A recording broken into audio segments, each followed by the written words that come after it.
Hello friends, मैं Ranjit GS आज तक में आपका स्वागत करता हूं। दोस्तों, आज हम लोग इस वीडियो में मगध प्रदेश के प्रारंभिक मगध प्रदेश के बारे में पढ़ने वाले हैं। ठीक है, काफ़ी महत्वपूर्ण टॉपिक है और इससे प्रश्न आते ही रहे हैं। तो प्रारंभिक मगध प्रदेश में हम लोग मुख्य रूप से 3 राजवंश को पढ़ेंगे। ठीक है, और ये 3 राजवंश जो है वो कौन कौन है? ये 3 राजवंश है हर्यक वंश, शिशुनाग वंश और नंद वंश। ठीक है, और इसके बाद का जो मगध का जो क्षेत्र था वो काफ़ी विस्तृत हो जाता है मौर्य वंश में। और उस समय एक मतलब साम्राज्यवादी व्यवस्था के कारण क्या था कि मगध का जो प्रदेश था एक आप कह सकते हैं कि अखिल भारतीय स्वरूप को लगभग ग्रहण कर लिया था। ठीक है, तो मुख्य रूप से मगध का जो क्षेत्र था उस पर यही 3 शासक महत्वपूर्ण रूप से हुए। ठीक है, तो मगध का हमने पहले भी बताया था आपको, जब आप महाजनपद पढ़े थे तो बताए थे कि मगध का सर्वप्रथम उल्लेख अथर्ववेद में किया गया है और अथर्ववेद में इसे किकट प्रदेश कहा गया है। क्या कहा गया है? किकट प्रदेश कहा गया है, जबकि ऋग्वेद में मगध शब्द का कहीं कोई उल्लेख नहीं है। ठीक है, तो ऋग्वेद में मगध का उल्लेख नहीं किया गया है, लेकिन अथर्ववेद में इसे किकट प्रदेश कह के पुकारा गया है। और कई सारे महाकाव्यों से ये पता चला है कि मगध पर सबसे पहले वीरदत्त वंश का शासन था। ठीक है, कई सारे महाकाव्यों में ये पता चला है कि मगध पर वीरदत्त वंश का शासन था, लेकिन उसके बारे में कुछ विस्तार नहीं मिलता है।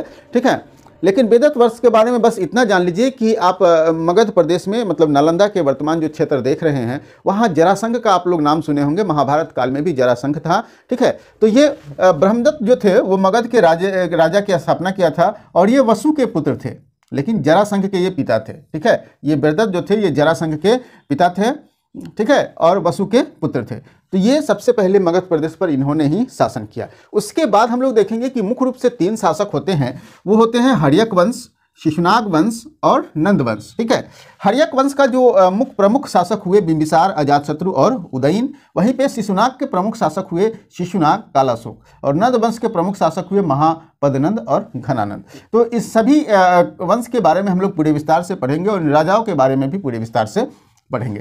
तो चलिए सबसे पहले हम लोग हर्यक वंश के बारे में जानते हैं। ठीक है, हर्यक वंश की स्थापना बिंबिसार ने किया था। किसने किया था? बिंबिसार ने किया था 544 ईस्वी पूर्व में। ठीक है, और बिंबिसार ने शासन किया 544 से 492 ईस्वी पूर्व के आसपास में। ठीक है, और ये हर्यक वंश के जो शासक थे बिंबिसार, ये महात्मा बुद्ध के मित्र थे और उनका संरक्षक भी थे। ठीक है, महात्मा बुद्ध के मित्र थे और संरक्षक थे। इससे यह स्पष्ट हो गया कि हर्यक वंश के जो शासक थे बिंबिसार वो बौद्ध धर्म को मानने वाले थे। ठीक है, तो मुख्य रूप से हम लोग देखेंगे कि हर्यक वंश और शिशुनाग वंश ये दोनों बौद्ध धर्म को मानने वाले थे। ठीक है, बौद्ध धर्म को मानने वाले थे। और ये जब नंद वंश की बात करेंगे तो ये जैन धर्म को मानने वाले थे। ठीक है, तो हर्यक वंश का जो शासक था बिंबिसार वो मित्र था किसका? महात्मा बुद्ध का। और संरक्षक था किसका? महात्मा बुद्ध का, बौद्ध धर्म का संरक्षक था। जैन साहित्य के अनुसार इसे श्रेणिक कहा गया है। ठीक है, श्रेणिक कहा गया है। जैन साहित्य के अनुसार बिंबिसार को क्या कहा गया है? श्रेणिक कहा गया है। और बिंबिसार की जो नीति थी वो विस्तारवादी नीति थी। ठीक है, वो विजय और शादी के माध्यम से अपने राज्य का विस्तार किया। ठीक है, तो सबसे पहले देखेंगे कि हर्यक वंश का प्रथम जो शक्तिशाली शासक हुआ वो बिंबिसार ही हुआ। हर्यक वंश का प्रथम शक्तिशाली शासक कौन हुआ? बिंबिसार हुआ। और इन्होंने वैवाहिक संबंध स्थापित करके कई सारे प्रदेश को अपने राज्य में मिला लिया। तो सबसे पहला जो था इनका कोसला देवी से विवाह हुआ, जो प्रसेनजित की बहन थी। कौशल के जो राजा थे प्रसेनजित, उनकी बहन कोसला देवी से पहला विवाह हुआ। ठीक है, और इनको काशी जो है वो दहेज में मिल गया। तो इस प्रकार से काशी भी अब मगध के अंतर्गत आ गया। ठीक है, दूसरा विवाह चेलन्ना से हुआ, जो लिच्छवी गणराज की चेटक की पुत्री थी। ठीक है, दूसरा शादी इनका चेलन्ना से हुआ, जो लिच्छवी गणराज के चेटक की पुत्री थी। ठीक है, और इसी चेटक की पुत्री से जो चेलन्ना से अजातशत्रु का जन्म हुआ। ठीक है, अजातशत्रु का जन्म हुआ। अब नेक्स्ट जो था वो क्षेमा, तीसरा शादी इनका क्षेमा से हुआ, जो मद्र की राजकुमारी थी। ठीक है, मद्र की राजकुमारी थी। बिंबिसार ने अंग शासक वीरदत्त को पराजित करके मगध में मिला लिया। मतलब मगध में अंग प्रदेश को मगध में अंतिम रूप से विलय किसने किया? ये बिंबिसार ने ही किया। अवंती नरेश को भी ये चंड प्रधोत से इन्होंने, अवंती के शासक जो था चंड प्रधोत, इन्होंने उससे युद्ध किया। युद्ध में दोनों की काफ़ी गहरी मित्रता हो गई और बाद में जब चंद्रप्रद्योत को पीलिया रोग हो गया तो इन्होंने अपना राजवैद्य जीवक को बिंबिसार ने उज्जैन भेजा था चंद्रप्रद्योत के इलाज के लिए। ठीक है, चंद्रप्रद्योत के इलाज के लिए। तो इस प्रकार से आप देख लिए कि हर्यक वंश के जो महान राजा बिंबिसार हुए उन्होंने किस प्रकार से अपने राज्य का विस्तार किया। ठीक है, नेक्स्ट है इसमें अजातशत्रु, जो हर्यक वंश के ही उत्तराधिकारी थे। ठीक है, अजातशत्रु, और इन्होंने 492 से लेकर के 460 ईस्वी पूर्व तक शासन किया। और ये क्या किए थे कि बिंबिसार को हत्या कर दिए थे। बिंबिसार को हत्या करके राजा बने थे। बिंबिसार इनका क्या था, पिता था, तो इन्होंने बिंबिसार की हत्या कर दी। क्योंकि इसमें देखेंगे कि हर्यक वंश के जितने भी शासक हुए हैं वो अपने पिता की हत्या करके ही राज्य पर बैठे हैं, इसलिए हर्यक वंश को पितृहंता वंश भी कहा जाता है। क्या कहा जाता है? पितृहंता वंश भी हर्यक वंश को कहा जाता है।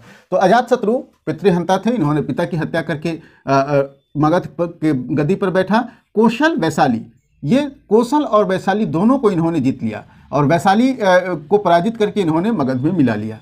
कौशल और वैशाली को विजित करके अजातशत्रु जो है वो मगध में मिला लिया। अजातशत्रु भी गौतम बुद्ध के समकालीन थे। अजातशत्रु भी गौतम बुद्ध के समकालीन थे और वैशाली को जीतने के लिए उन्होंने गौतम बुद्ध से ही सलाह लिया था। ठीक है, और गौतम बुद्ध के दिए गए सलाह के अनुसार ही इन्होंने वैशाली को विजित किया। और वैशाली में ही सबसे पहले जो है वो सबसे पहले देखेंगे कि वैशाली के युद्ध में ही महाशिलाकंटक और रथमूसल जैसे हथियार का प्रयोग सर्वप्रथम किया गया था। ठीक है, वैशाली के युद्ध में ही महाशिलाकंटक और रथमूसल हथियार का प्रयोग सबसे पहले किया गया था। ठीक है, एक देखेंगे कि अजातशत्रु का जो एक ये था मंत्री था वारस्कर, इन्होंने काफ़ी सहयोग किया था अजातशत्रु को। ठीक है, वैशाली के युद्ध में। तो वैशाली को जीतने के लिए वारस्कर जो इनका मंत्री था वो काफ़ी सहयोग किया था। और अजातशत्रु को हम लोग कुनिक भी कहते हैं। क्या कहते हैं? अजातशत्रु को कुनिक भी कहते हैं। ठीक है, अवंती के खतरे से बचने के लिए राजगीर का किलेबंदी करवा दिया था। क्योंकि अजातशत्रु के समय देखेंगे कि राजगीर जो था वो राजधानी थी। ठीक है, तो अवंती के हमलों से बचने के लिए इन्होंने क्या किया था कि राजगीर की किलेबंदी कर दी थी। ठीक है, राजगीर के किला का निर्माण भी करवाया था। तो इन्हीं अजातशत्रु के समय ही बौद्ध धर्म की प्रथम संगति हुई थी। प्रथम बौद्ध संगति हुई थी और ये बौद्ध संगति हुई थी राजगीर में। ठीक है, राजगीर में हुआ थी जो सप्तवर्णी गुफा में। राजगीर के सप्तवर्णी गुफा में पहला बौद्ध संगति अजातशत्रु के काल में हुआ 483 ईस्वी पूर्व में। और इस समय इसके जो अध्यक्ष थे जो बौद्ध संगति के वो थे महाकश्यप। ठीक है, और ये जहाँ बौद्ध संगति हुई है वहाँ पे एक स्तूप का भी निर्माण अजातशत्रु के द्वारा कराया गया था। ठीक है, नेक्स्ट है उदयन। उदयन भी हर्यक वंश के शासक थे और उदयन ने भी अपने पिता की हत्या करके मतलब अजातशत्रु की हत्या करके शासक बना था। क्योंकि इसमें जितने भी शासक हुए वो अपने पिता की हत्या करके ही शासक बने थे, इसीलिए इस वंश को पितृहत्या वंश भी कहा जाता है। ठीक है, और उदयन की सबसे बड़ी उपलब्धि रही कि पाटलिपुत्र जो वर्तमान पटना है उसकी स्थापना भी किसने किया था? उदयन ने किया था। ठीक है, वर्तमान पाटलिपुत्र है इसकी स्थापना किसने किया था? उदयन ने ही किया था। ठीक है, नेक्स्ट है कि नागदशक। ये काफ़ी महत्वपूर्ण इसलिए हो जाता है कि ये अंतिम शासक था। किसका? हर्यक वंश का अंतिम शासक था। ठीक है, हर्यक वंश का अंतिम शासक कौन था? नागदशक। और इस नागदशक को अपदस्थ करके हटा करके शिशुनाग ने क्या किया था? मगध पर शिशुनाग वंश की स्थापना की थी। शिशुनाग वंश जो है वो 412 से लेकर के 345 ईस्वी पूर्व तक शासन किया और इसके शिशुनाग वंश के जो संस्थापक थे वो शिशुनाग स्वयं थे। ठीक है, और ये शिशुनाग जैसे मैंने कि पहले भी बताया कि शिशुनाग जो थे वो नागदशक जो हर्यक वंश के अंतिम शासक थे नागदशक उसके अमात्य थे। अमात्य का मतलब होता है प्रधानमंत्री। ठीक है, तो उसके प्रधानमंत्री थे शिशुनाग और इन्होंने क्या किया कि इन्हें अपदस्थ कर दिया, हटा दिया। चूंकि नागदशक कमजोर शासक थे, हटा करके शिशुनाग वंश की स्थापना कर दी।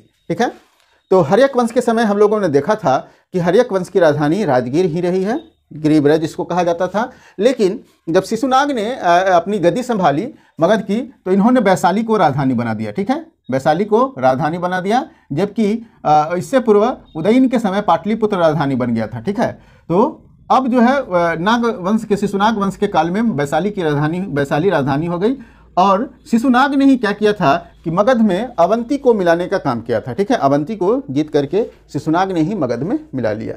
कालाशोक एक महत्वपूर्ण शासक था शिशुनाग वंश का जो 394 ईस्वी पूर्व से 366 ईस्वी पूर्व तक शासन किया था। कहाँ? मगध पर शासन किया था। ठीक है, पाटलिपुत्र को इन्होंने राजधानी बनाया। अब जो देखिए वैशाली शिशुनाग वंश ने क्या किया था, शिशुनाग वंश के संस्थापक जो थे शिशुनाग, उन्होंने वैशाली को राजधानी बनाया। अब ये कालाशुक जब राजा बने तो ये फिर से पाटलिपुत्रा को राजधानी बना दिया। ठीक है, कालाशोक के समय की प्रथम सबसे महत्वपूर्ण उपलब्धि रही कि यह भी बौद्ध धर्म के समर्थक थे और इन्हीं के समय द्वितीय बौद्ध संगति हुआ था वैशाली में। कहाँ हुआ था? द्वितीय बौद्ध संगति हुआ था वैशाली में 383 ईस्वी पूर्व में, और इसकी अध्यक्षता किसने किया था? शबा करीम ने किया था। ठीक है, किसने किया था? और इस शिशुनाग वंश का अंतिम शासक था नंदीवर्धन। ठीक है, अंतिम शासक कौन था? नंदीवर्धन।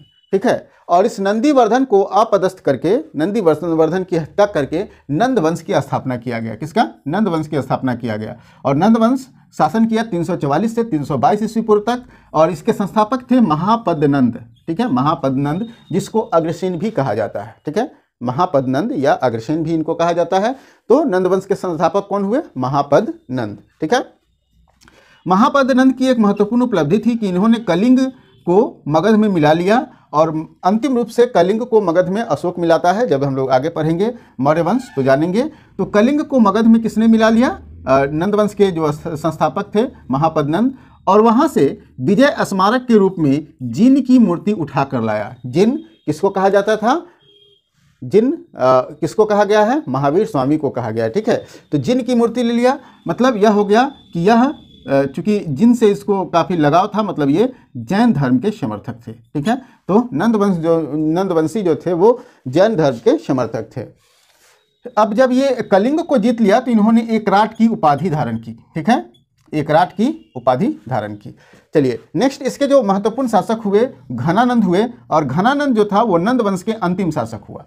ठीक है, घनानंद नंद वंश के अंतिम शासक हुआ। घनानंद जो था वो अंतिम शासक था, और ये सिकंदर के समकालीन था। इसी के समय सिकंदर ने भारत पर आक्रमण किया था। और घनानंद को अग्रमीज भी कहा जाता था। क्या कहा जाता था? अग्रमीज भी कहा जाता था।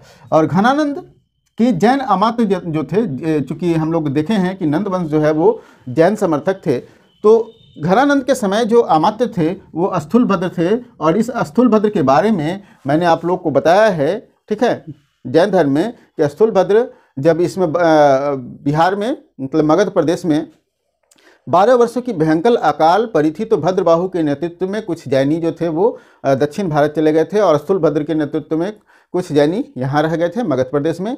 जब 12 वर्षों के बाद भद्रबाहु लौटते हैं तो स्थूलभद्र से इनकी क्या होती है? मतभेद हो जाती है, और स्थूलभद्र के नेतृत्व में प्रथम जैन संगति का आयोजन किया जाता है, और इसी में जैन धर्म का विभाजन हो जाता है। ठीक है, श्वेतांबर और दिगंबर के रूप में। ठीक है, तो वही स्थूलभद्र थे जो घनानंद के जैन अमात्य थे, और दूसरे जैन अमात्य थे सटकाल। ठीक है, घनानंद को पराजित करके, देखेंगे आगे पढ़ेंगे कि घनानंद को पराजित करके मगध पर मौर्य वंश की स्थापना किया जाता है। किसके द्वारा? चंद्रगुप्त मौर्य के द्वारा। ठीक है, और चंद्रगुप्त मौर्य ने यह कार्य चाणक्य की सहायता से किया था। क्योंकि ये किंवदंती है या फिर कहानी है, कह सकते हैं कि घनानंद ने इसको क्या कहते हैं, इसको चाणक्य को जो था वो काफ़ी अपमानित किया था, और उसी के प्रतिशोध में चाणक्य ने मौर्य को तैयार किया, चंद्रगुप्त को तैयार किया, और चंद्रगुप्त के द्वारा घनानंद को पराजित करके वहाँ मौर्य वंश की मगध पर स्थापना होती है। ठीक है, तो हम लोग अगले वीडियो में मौर्य वंश के बारे में पूरे विस्तार से पढ़ेंगे, और ये मौर्य वंश से संबंधित 3 वीडियो आएगा। ठीक है, तो आज के लिए इतना ही, फिर मिलते हैं अगले वीडियो में एक नए टॉपिक के साथ।